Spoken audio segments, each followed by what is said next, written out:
সময় যত এগোচ্ছে এগিয়ে আসছে সাজা ঘোষণার সময়।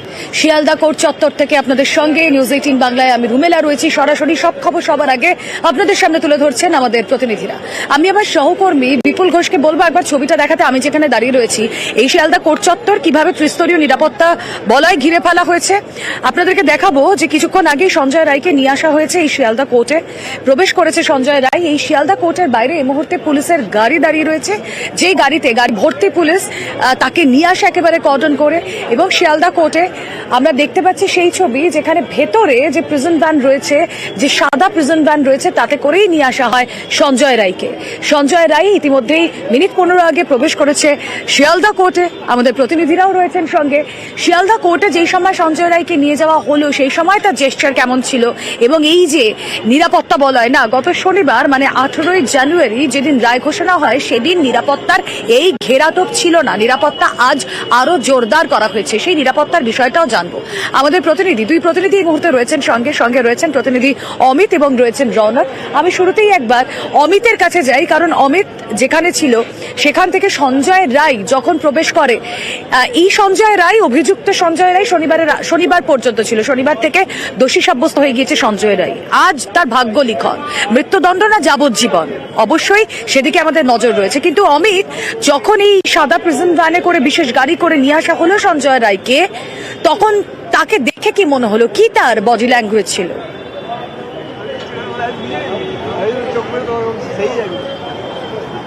দেখো, আজকেও একইভাবে কর্ডন করে সমস্ত গাড়ি দিয়ে পুলিশের যে প্রিজন ভ্যানগুলো রয়েছে সেই সমস্ত প্রিজন ভ্যান কর্ডন করে একদম কোর্ট লকআপে ঢোকার যে গেট, সেখানে সাদা রঙের প্রিজন ভ্যান সেটি দাঁড়ায় এবং সেখান থেকে মাথা নিচু করে সঞ্জয় রায় নেমে ভেতরে ঢুকে যায়। এবং শনিবার আমরা কোর্ট রুমের যে ছবি দেখেছি বা সঞ্জয় রায়কে যেভাবে দেখেছি, কার্যত অ্যাগ্রেসিভ একটা তার মধ্যে মুভমেন্ট তার মধ্যে লক্ষ্য করা গিয়েছে।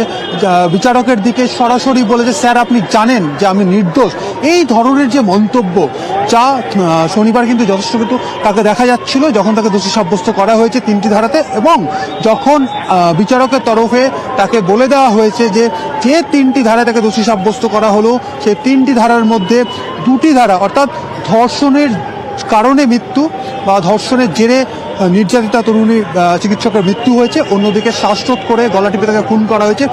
এই দুটো ধারাতেই তার মৃত্যুদণ্ড হতে পারে, কারণ সাজার প্রভিশন যা রয়েছে মৃত্যুদণ্ড হতে পারে।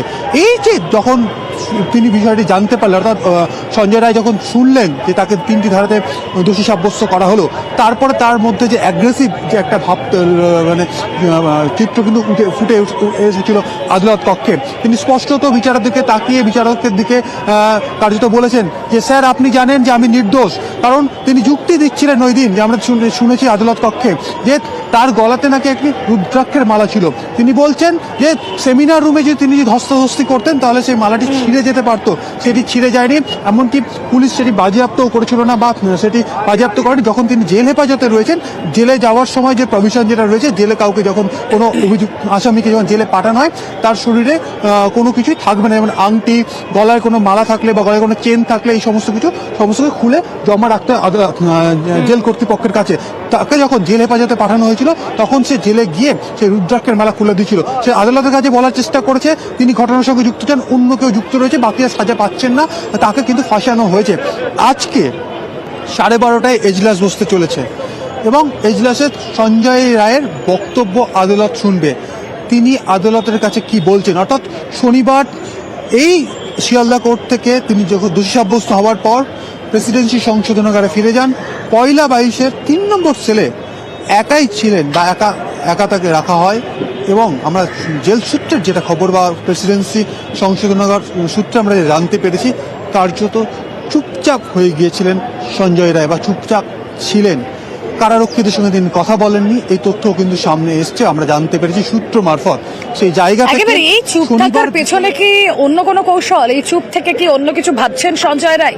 কারণ গত শনিবার অর্থাৎ 18ই জানুয়ারি আমরা দেখেছিলাম এই সঞ্জয় রায় কতটা বেপরোয়া হয়ে উঠেছিল, এবং বিচারক অনির্বাণ দাসকে সে বলছে যে যা এই যে ব্যাখ্যা অমিত দিচ্ছিল যে রুদ্রাক্ষের মালা এন্ড অল, সেগুলো বলে সে বিচারককে বলছে যে স্যার আপনিও তো জানেন, আপনিও বুঝতে পারছেন আমি নির্দোষ। নিজেকে নির্দোষ প্রমাণ করার মরিয়া চেষ্টা করতে করতে আজ বডি ল্যাঙ্গুয়েজ সঞ্জয় রায়ের খানিকটা চুপ। এই চুপ থাকার আড়ালে একটা কি অন্য সঞ্জয় রায় নিজের ভেতরে কোনো ফোন দিয়ে আসছে, অবশ্যই সেদিকে নজর থাকবে, কারণ আজ বিচারক সঞ্জয় রায়কে বলার সুযোগ দেবে।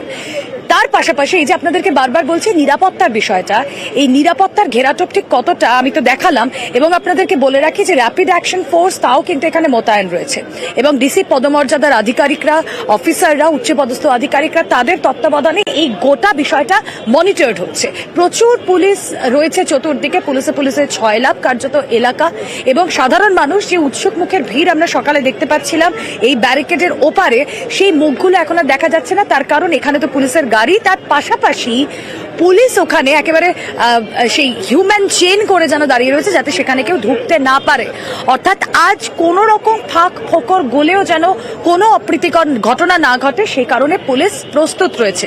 আর এদিকে সাজা ঘোষণা, শিয়ালদা কোর্ট চত্বর প্রস্তুত, ভেতরে নিয়ে যাওয়া হয়েছে সঞ্জয় রায়কে, কোর্ট লকআপে নিয়ে যাওয়ার ছবিও আপনাদেরকে দেখিয়েছি। আসুন আবার একবার কথা বলি, আমাদের প্রতিনিধি রৌনক রয়েছেন সঙ্গে। রৌনক, 18 জানুয়ারি থেকে 20 জানুয়ারি, এই যে মাঝখানে একদিনের ফারাক, তাতে আমরা দেখলাম নিরাপত্তার বেষ্টনীটা কত আটোসাটো। আজ গত শনিবার তুমিও ছিলে এখানে, নিরাপত্তার বেষ্টনীটা এরকম ছিল না, এতটা জোরদার ছিল না। আজ বেশ জোরদার, সাজা ঘোষণার দিন, নিরাপত্তার ছবিটা তুলে ধরো। দেখো, একেবারেই গত শনিবারও কিন্তু এখানে সাধারণ মানুষ তারা কিন্তু ভিড় জমাচ্ছিলেন। তোমায় দেখাবো চিত্রটি, পুলিশের যে প্রিজন ভ্যানগুলি রয়েছে সেগুলোকে কিন্তু সারিবদ্ধভাবে এই শিয়ালদা চত্বরে ব্যারিকেডের পাশেই লাগিয়ে রাখা হয়েছে। অর্থাৎ যারা এখানে পথ চলতি মানুষ রয়েছে তারা যাতে এখানে কোনোভাবেই জমায়েত করতে না পারে, সেই বিষয়কে কেন্দ্র করেই কিন্তু পুলিশের তরফ থেকে কড়া নিরাপত্তার বলয় এখানে তৈরি করা হয়েছে। যখন সঞ্জয় রায় এই শিয়ালদা আদালতে প্রবেশ করছিল, ঠিক শিয়ালদা মোড় থেকে এই শিয়ালদা আদালত পর্যন্ত পুলিশের তরফ থেকে একটা হিউম্যান চেইন করে তারা দাঁড়িয়েছিলেন, কোনো সাধারণ মানুষের জমায়েত এখানে হতে দিচ্ছিলেন না। এখনো ঠিক চিত্রটি একই, প্রিজন ভ্যানগুলিকে রাখা হয়েছে এবং প্রায় 500-র কাছাকাছি কলকাতা পুলিশ মোতায়েন রয়েছে। 2জন ডেপুটি কমিশনারের তত্ত্বাবধানে এই পুলিশ ডিপ্লয়মেন্ট হয়েছে। প্রায় 5 জন অ্যাসিস্ট্যান্ট কমিশনার অফ পুলিশ রয়েছেন, অর্থাৎ উচ্চপদস্থ আধিকারিকরাও কিন্তু এখানে রয়েছেন, এবং একেবারে ত্রিস্তরীয় ব্যারিকেড করে গোটা শিয়ালদা আদালত চত্বর নিরাপত্তার বেষ্টনীতে মুড়ে ফেলা হয়েছে। যখন ঠিক 10টা 39 নাগাদ আদালত চত্বরে সঞ্জয় রায়কে নিয়ে আসা হয়, ঠিক তখনই দেখা যায় প্রথমের পরে যে দ্বিতীয় যে প্রিজন গাড়িটি ছিল, যে একটি পুলিশের গাড়ি, সেখানেই সঞ্জয় রায় ছিলেন, এবং তারপরে প্রায় 4টি প্রিজন ভ্যান ছিল, এবং তার সঙ্গেই র্যাপিড অ্যাকশন ফোর্স, কলকাতা পুলিশের র্যাপিড অ্যাকশন ফোর্সও কিন্তু ছিল।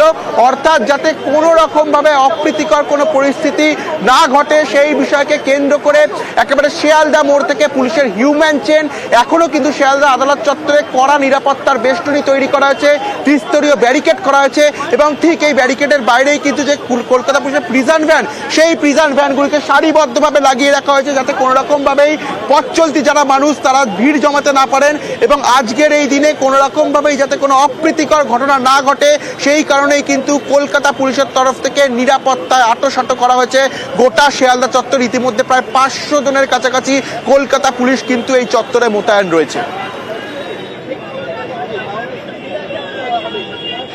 বেশ, এই ছবি আমাদের দর্শকদের সামনে তুলে ধরছিলাম, নিরাপত্তার ছবিটা শিয়ালদা কোর্ট চত্বরে ঠিক কিরকম। আর এই নিরাপত্তা যে ছবি আপনাদেরকে দেখাচ্ছি, সেটা যার জন্য, যার বিচারের জন্য নির্যাতিতা তরুণী চিকিৎসক, তার পরিবার, হ্যাঁ, তারাও বিচার চাইতেই আসছেন। তারা এসেছিলেন 18 জানুয়ারি শনিবার, এবং তারা সঞ্জয় রায়ের এই যে দোষী সাব্যস্ত হওয়া, তাতে বিচারককে ধন্যবাদ জানিয়েছিলেন। কিন্তু তারপরেও একটা কিন্তু তাদের মনে থেকে গিয়েছে, তারপরেও তারা একটা গাফিলতির প্রসঙ্গ তুলছেন বারবার, আর সেটা অবশ্যই সিবিআই তদন্ত নিয়ে। আসুন কথা বলি, নির্যাতিতার পরিবার ঠিক কি বলেছে তা শুনিয়ে নিয়ে আমাদের প্রতিনিধি সুস্মিতা মণ্ডল রয়েছেন সঙ্গে। আগে শুনুন কি বলেছে নির্যাতিতার পরিবার। এরকম অপরাধী মানে সমাজে ঘুরে বেড়ালে অপরাধ আরো বাড়বে, তাই জন্য আমি অপরাধ করেছে সর্বোচ্চ সাজাই চাই। বিচার সম্পূর্ণ হয়নি, তদন্তই সম্পূর্ণ হয়নি, কিন্তু ও দোষী সাব্যস্ত হয়েছে, ওর ফাঁসি চাই। এবং এখানে বিচার প্রক্রিয়া শেষ হয়ে যাবে না, তদন্তও শেষ হয়ে যাবে না, তদন্ত চলবে, বিচার প্রক্রিয়াও চলবে, এবং আসল দোষীরা সামনে আসবে, এবং প্রকৃত দোষী যারা সবার ফাঁসি চাই আমি। সিবিআই কোনোভাবে প্রভাবিত হয়েছে, তাই তদন্তর ওই যে দিকটা হয়নি সেই দিকটাই যাচ্ছেই না। কঠোর থেকে কঠোর শাস্তি, এবং যারা যারা জড়িত এই আমার মেয়ের হত্যার সঙ্গে তাদের সবারই কঠোর থেকে কঠোর শাস্তি, ওর চরম শাস্তি হবে, ও বুঝে গেছে, সেজন্য স্বাভাবিক কারণে চরম শাস্তি যার সামনে আসে সে তো একটু স্বাভাবিক নার্ভাস হয়ে যায়, তাই হয়েছে। রুদ্রাক্ষের মালা নিয়ে ও বলেছে যে আমি রুদ্রাক্ষ, এটা ও তো আসামিরা সবসময়ই বলে নিজের শেষ কামড় দেওয়ার চেষ্টা করে বাঁচার জন্য, ক্রিমিনাল যা বলে সেরকমই ও। কথা বলবো আমাদের প্রতিনিধি সুস্মিতা মণ্ডল রয়েছেন সঙ্গে। সুস্মিতা, নির্যাতিতার পরিবার তারা বিচারককে শনিবার ধন্যবাদ জানিয়েছেন ঠিকই, কিন্তু তাদের মনে এখনো একটা কিন্তু রয়ে গিয়েছে। খচখচানিটা কিছু না। 18 জানুয়ারি তারা শিয়ালদা আদালতে এসেছিল রায় দানের দিন, এবং সেদিন বিচার ব্যবস্থার উপর তারা ভরসা রয়েছে, তাদের প্রশাসনের উপর তাদের ভরসা রয়েছে কথা তারা জানিয়েছিলেন, বিচারককে ধন্যবাদ জানিয়েছিলেন তারা রায় দানের পর। কিন্তু একটা খচখচানি রয়েই গিয়েছে, কারণ তারা 18 তারিখ শনিবার যে কথা বলেছেন আজও একই কথা বলছেন, যে 9ই আগস্ট ঘটনা ঘটার পর 24 ঘন্টার মধ্যে কলকাতা পুলিশ যাকে গ্রেফতার করেন সিসিটিভি ফুটেজের ভিত্তিতে, তাকে এই গত 5 মাস ধরে সিবিআই তদন্ত করে তার বিরুদ্ধেই এক এবং অন্যতম সেই দোষী সঞ্জয় রায়ের বিরুদ্ধেই চার্জশিট জমা করতে পেরেছে। একমাত্র দোষী সাব্যস্ত করেছে আদালত সেই সঞ্জয় রায়কে। তাহলে কলকাতা পুলিশ যে কাজ 5 দিনে করলো, সিবিআই সেই কাজ 5 মাসে করেছে, কারণ তারা প্রভাবিত হয়েছে সিবিআই, যে কারণে এই তদন্তে এই গাফিলতি এনেছে সিবিআই, কিছু ঢাকার জন্য, কিছু চাপা দেওয়ার জন্য সিবিআই এর এহেন তদন্ত প্রক্রিয়া, এমনটাই তারা মনে করছেন। এই তদন্ত প্রক্রিয়ায় তারা অত্যন্ত অখুশি, তদন্ত প্রক্রিয়ার উপর অনাস্থাও তারা দেখিয়েছেন। সিবিআই এর উপর ভরসা করা ছাড়া আর তাদের হাতে কোনো উপায় নেই, যেহেতু হাইকোর্ট বা আদালতের তরফ থেকে সিবিআই এর যে তদন্ত, সেই তদন্তের অনুমতি দেওয়া হয়। এবং তারা গতদিন যে কথা জানিয়েছেন আজও সেই কথাই জানালেন, যে তারা সিবিআই তদন্ত চাননি, তারা চেয়েছিলেন সঠিক তদন্ত এবং সঠিক বিচার, এবং সে কারণে তারা বিচার ব্যবস্থা এবং আদালতের উপর আস্থাশীল, আদালতের উপর তাদের ভরসা রয়েছে। এবং আজ তারা বারংবার যে কথা বলছেন, যে ঘটনা সঞ্জয় রায় সহ যে দোষী, সেই দোষী ঘটিয়েছে তার সর্বোচ্চ সাজা হোক, ফাঁসি চাই, কথাই বলে তারা আজ শিয়ালদা আদালতের উদ্দেশ্যে এই মুহূর্তে রওনা দিয়েছেন। এসিসি রোড ধরে খান্না পেরিয়ে নির্যাতিতার পরিবারের সদস্য তারা এগোচ্ছেন শিয়ালদা আদালতের দিকে।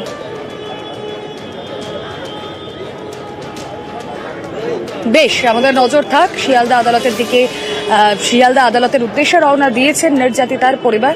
কিন্তু এই যে যাকে নিয়ে এত আমরা কথা বলছি, যে অভিযুক্ত সঞ্জয় রায়, শনিবারের পর থেকে দোষী সাব্যস্ত সঞ্জয় রায়, সেই সঞ্জয় রায়ের আজ সাজা ঘোষণা। সেই সাজা ঘোষণার আগে তার কি মনস্তত্ত্ব, তার বডি ল্যাঙ্গুয়েজ কেমন ছিল, সেটা আপনাদের সাথে তুলে ধরছিলাম। এই সঞ্জয় রায় আজ কথা বলতে পারবেন আবার বিচারক অনির্বাণ দাসের সঙ্গে। আগের দিনের মতো আবার কি নতুন কোনো প্ল্যান? দেখুন।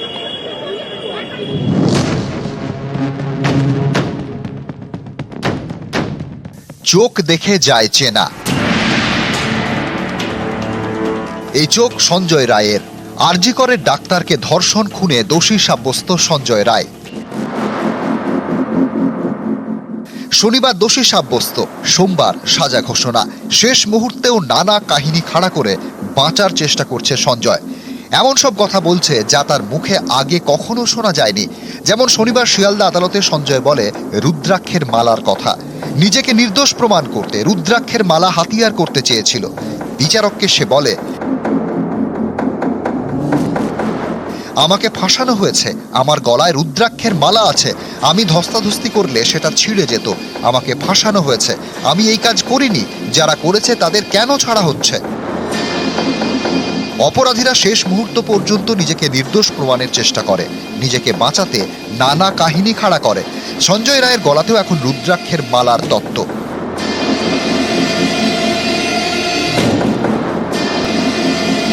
মালা বেসিসে সঞ্জয় রায়ের বক্তব্য, সেই রুদ্রাক্ষর মালার পার্টটা কোনোভাবেই ক্রস এক্সামিনেশনে আসেনি। কেউ মানে বলবে বা যেটা আর্গুমেন্টে বলবে সেইটা that has to be corroborated by evidence as well as 351, কিন্তু সেটা কোনোটাই ওদের ডিফেন্স কাউন্সিল তুলে ধরতে পারেনি। গত 9 আগস্ট আরজি করে চিকিৎসকের দেহ উদ্ধার হয়। ধর্ষণ খুনের অভিযোগ ওঠে। কয়েক ঘন্টার মধ্যেই সিভিক ভলেন্টিয়ার সঞ্জয় রায়কে গ্রেপ্তার করে কলকাতা পুলিশ। হাইকোর্টের নির্দেশে সিবিআই শুরু হলে হেফাজতে নাইছে তদন্ত তথ্য প্রমাণ এসেছে যে সঞ্জয় রায় ধর্ষণ খুন করেছে। এর ভিত্তিতেই শনিবার তাকে দোষী সাব্যস্ত করে শিয়ালদা কোর্ট। এখনও তার দাবি সে নাকি কিছুই করেনি। সঞ্জয় রায় এমনই বেপরোয়া যে শেষ মুহূর্তেও বিচারকের উপর চাপ তৈরির চেষ্টা করেছে। শনিবার বিচারকের উদ্দেশ্যে সে বলে, ওইটুকু জায়গার মধ্যে আমার পক্ষে ক্রাইম করা সম্ভব নয় স্যার, আপনিও বুঝতে পারছেন আমি নির্দোষ। সঞ্জয় রায়কে প্রেসিডেন্সি জেলে রাখা হয়েছে। জানা গিয়েছে দোষী সাব্যস্ত হওয়ার পর বেশ চুপচাপ হয়ে গিয়েছে সঞ্জয়।